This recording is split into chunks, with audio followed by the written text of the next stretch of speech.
Oke, assalamualaikum warahmatullahi wabarakatuh. Kembali lagi ke channel Pekerja Santai.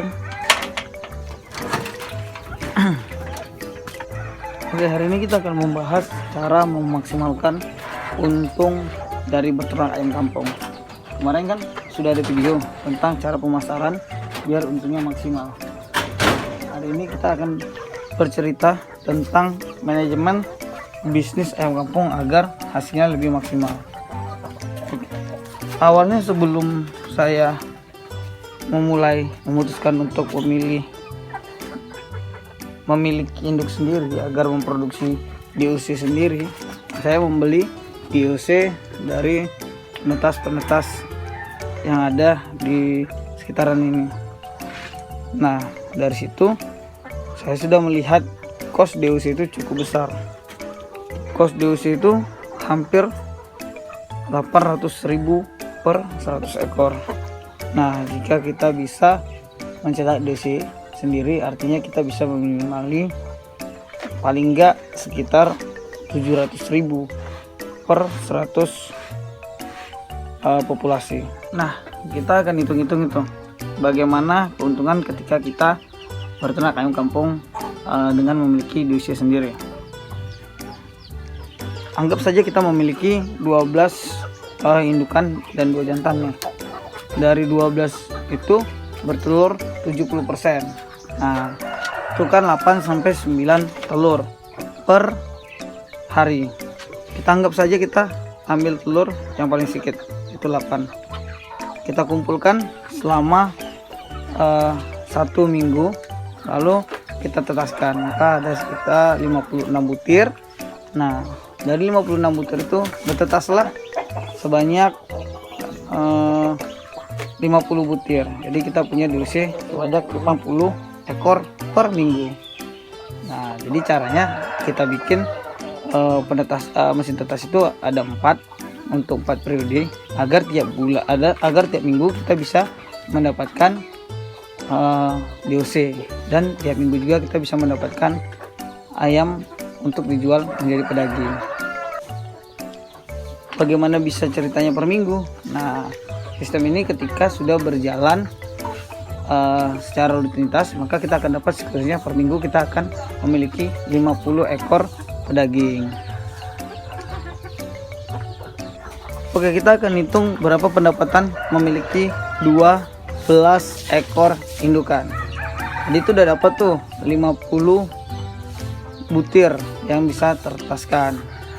Nah, dari 50 butir itu kita kalikan dengan harga DOC yang sekarang itu 8.000. Jadi kita dapat uang dari situ sebesar 400.000 jika langsung kita jual DOC-nya. Namun karena kita pengen besarkan sendiri, maka kita besarkan selama 1 minggu setelah kita kutip, kita tetaskan, lalu dianya bertetas, kita besarkan, maka kita besarkan selama 2 bulan. Kos selama 2 bulan itu kita kalikan FCR-nya itu 2,8 dikali dengan pakan adukan kita dan full Bravo tadi di awal starternya. Anggaplah kita kalikan langsung dengan harga, kita rata-ratakan jadi harga 6.000 dikali 2,8 tadi, hasilnya ini. Nah, dari total itu dikalikan sebanyak 50 ekor, berarti kita habisi kos pakannya 840.000. Nah, lalu berapa harga jualnya? Harga jualnya kita pakai yang kemarin kita hitung, yaitu 45.000 per kilo. Jika dapat 1 kilo saja per ekor, maka kita punya daging 50 kilo dikalikan dengan 45.000, maka hasilnya adalah seperti ini. Maka hasilnya 2.250.000. Nah, dari 2.250.000 kita kurangi harga kos pakan tadi. Setelah kita kurangi harga kos pakan tadi, maka kita dapat hasilnya sebesar, nah dari hasil penjualan kita dikurang dengan pakan kita, maka per 50 ekor itu tadi kita dapat 1.410.000. Nah, kita kurangi lagi aja 1.410.000 ini dengan kos air, lalu minuman, lalu dikurangi lagi dengan vaksin, kalau teman-teman pakai vaksin, kurangi lagi dengan listrik, transportasi. Kita anggap aja hasilnya adalah 1 juta, dan angka kematian segala macamnya sudah ada di situ. Maka hasil 1 juta rupiah itu dikalikan dengan 4 minggu, maka teman-teman akan mendapat hasil 4 juta per bulan. Nah, itu 4 juta nggak kemana, teman-teman bayangkan saja, dengan mencetak DUC sendiri teman-teman akan bisa menghasilkan hasil yang lebih baik daripada membeli DUC. Nah, mungkin itu bisa menjadi pertimbangan teman-teman jika akan berternak ayam kampung. Nah, jadi gimana teman-teman, masih ingin berternak ayam kampung dengan membeli DUC? Dengan membeli DUC yang cukup mahal dan kita tidak tahu dari kualitas DUC-nya. Cukup awal saja kita beli DUC. Kenapa?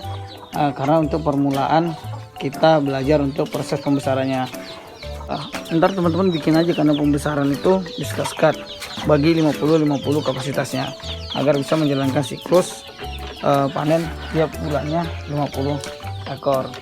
Nah, tapi balik lagi teman-teman, mungkin nggak segampang itu untuk proses pembesarannya, dan sebaiknya bisa menemukan pakan terbaik untuk bisa mencapai bobot segitu dengan indukan terbaik juga. Untuk teman-teman mungkin kelihatannya sepertinya mudah karena hitung-hitungan kita, namun pada faktanya cukup banyak pelajaran atau persiapan yang harus kita punya agar bisa menghasilkan hasil yang maksimal sesuai dengan apa yang kita harapkan di hitung-hitungan kita. Nah, seperti ini. Kemarin saya baru datangkan sekitar 40-an ekor, 50 calon indukan kita, agar kita bisa melakukan berternak mandiri. Nah, jika kita beli dari umur segini, maka kita bisa meminimali kos investasi kita. Nah, segini ini umurnya sekitar 3 bulan lebih dan siap bertelur. Di sini tuh 60-an ribu. Jika teman-teman beli indukan seperti tadi, itu harganya sampai 150.000 per ekornya. Nah, mungkin itu aja teman-teman video hari ini. Teman-teman bisa analisis sendiri dan coba sendiri, hitung-hitung lagi.